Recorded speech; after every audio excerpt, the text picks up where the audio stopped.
Video शुरू करने से पहले मेरे चैनल को सब्सक्राइब कर लें और घंटी का बटन दबाकर ऑल नोटिफिकेशंस ऑन कर लें ताकि इस चैनल पर होने वाली लाइव स्ट्रीम्स और वीडियोस आपसे मिस ना हो।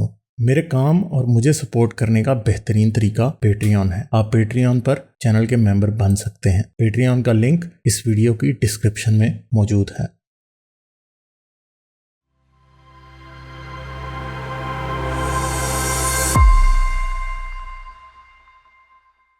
अच्छा जी, फुरकान अदील से बात करते हैं। हेलो। हाँ जी, कैसे हैं गालिब? हाँ जी, मैं ठीक हूँ जी, आप कैसे हैं? सही, बस सही। अच्छा गालिब, मैंने एवोल्यूशन से मुतालिक एक सवाल पूछना था, 1-2 चीज़ें ज़रा। हाँ जी, पूछें। अच्छा, एवोल्यूशन का ये हो सकता है क्या, जैसे यूनिसेलुलर ऑर्गेनिज्म से सारी लाइफ इवॉल्व हुई है ना? ये कहा जाता है। हाँ जी, यूनिसेलुलर से ही हुई है। तो यूनिसेलुलर ऑर्गेनिज्म तो अच्छा, इससे एक चीज़ क्या ऐसी नहीं होती कि किसी हद किसी स्टेज पर जाके तो सब ऑर्गेनिजम्स की कॉमन एंसेस्ट्री हो, लेकिन कहीं पीछे जाके ये खत्म हो जाए, क्योंकि यूनिसेलुलर ऑर्गेनिज्म तो कई नहीं बने होंगे, मतलब लाखों की तादाद में या करोड़ों की तादाद में जमीन की शुरू की हालत में। तो उसके बाद जब वहां से लाइफ एवॉल्व होना शुरू हुई है, तो वो तो डिफरेंट कोर्स हो सकता है ले लिया हो। तो हम कॉमन एंसेस्ट्री किस बुनियाद पे कहते हैं कि सब ऑर्गेनिजम्स की कॉमन एंसेस्ट्री है? ये पॉइंट जरा मुझे नहीं समझ आ रहा था, इसका कोई आइडिया है आपको? यानी कि आप मेरा पॉइंट समझे कि मतलब एक यूनिसेलुलर ऑर्गेनिज्म से एक जो चली आगे एवोल्यूशन, किसी और जगह से कोई चली, तो फिर आगे जाके तो हम उनको कॉमन एंसेस्टर तो नहीं कह सकते, या इसी को हम कहते हैं कॉमन एंसेस्ट्री? कॉमन एंसेस्ट्री कैसे साबित होती है? दुनिया में कोई भी ऐसा लिविंग ऑर्गेनिज्म नहीं है कि जिसका डीएनए दूसरे डीएनए से, दूसरे जानदार के डीएनए से बिल्कुल मैच नहीं होता। एक इंसान और एक टेपवर्म में भी प्रोटीन सिंथेसिस के बहुत से जीन्स जो है वो सिमिलर हैं। आप में और चावल के दाने में भी तकरीबन 40% जो है ना वो डीएनए सिमिलर है। आप में और सांप में भी तकरीबन 60% डीएनए जो है सिमिलर है। और आप में मेरे ख्याल 70% है वो तो। और आप में और किसी भी मैमल में तकरीबन 90% डीएनए सिमिलर है। ठीक है। आमतौर पे हमारे जिस्म में कितने एंजाइम्स पैदा होते हैं, विटामिन पैदा होते हैं? सही है। हर विटामिन जो पैदा होता है उसकी मोर और लेस जो फैक्ट्री है वो किसी भी जानदार के अंदर एक जैसी होती है, क्योंकि ये बहुत अर्ली ऑन ही हो गए थे इवॉल्व। अब यूनिसेलुलर लाइफ जो है वो मल्टी सेलुलर में कन्वर्ट हुई, हमें इस बात का पता है। तो वो इसी बात पे पता है, जेनेटिक सिमिलैरिटी की बेस पे हमें बहुत सी बातें समझ आ जाती हैं। सही है, ये बातें असल। लेकिन नहीं गालिब, अब कॉमन एंसेस्ट्री के बगैर भी तो एवोल्यूशन हो सकता है, या मैं इस बुनियाद पे कह रहा था क्योंकि एक यूनिसेलुलर ऑर्गेनिज्म तो नहीं ना हुआ होगा evolve, करोड़ों या लाखों में होंगे उस टाइम। हाँ, मगर उनमें से डोमिनेंट तो एक ही होगा ना।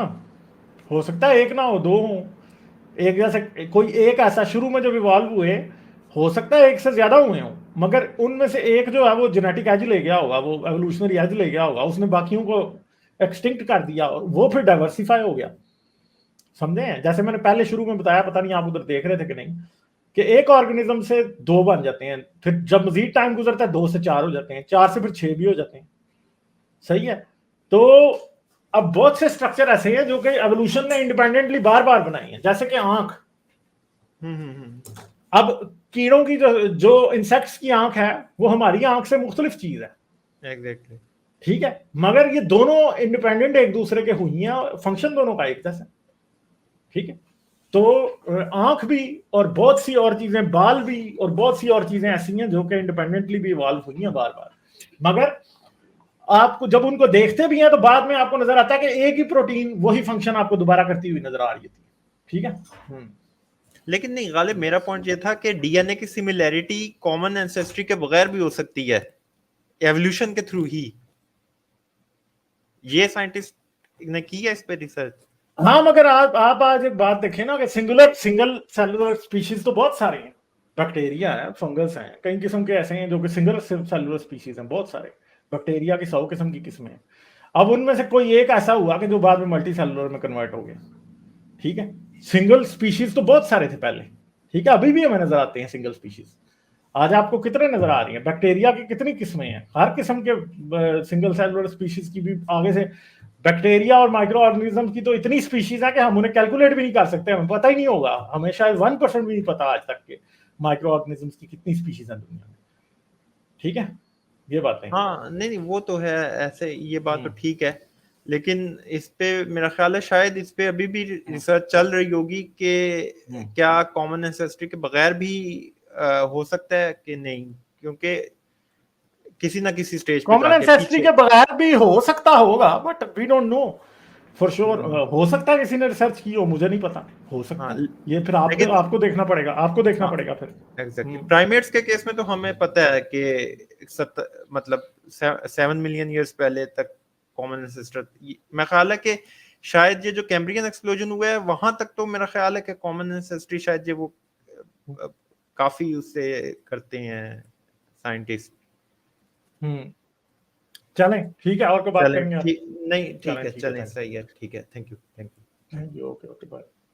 जाने से पहले मेरे चैनल को सब्सक्राइब कर लें और घंटी का बटन दबाकर ऑल नोटिफिकेशंस ऑन कर लें ताकि इस चैनल पर होने वाली लाइव स्ट्रीम्स और वीडियोस आपसे मिस ना हो। मेरे काम और मुझे सपोर्ट करने का बेहतरीन तरीका पेट्रियन है। आप पेट्रियन पर चैनल के मेंबर बन सकते हैं। पेट्रियन का लिंक इस वीडियो की डिस्क्रिप्शन में मौजूद है।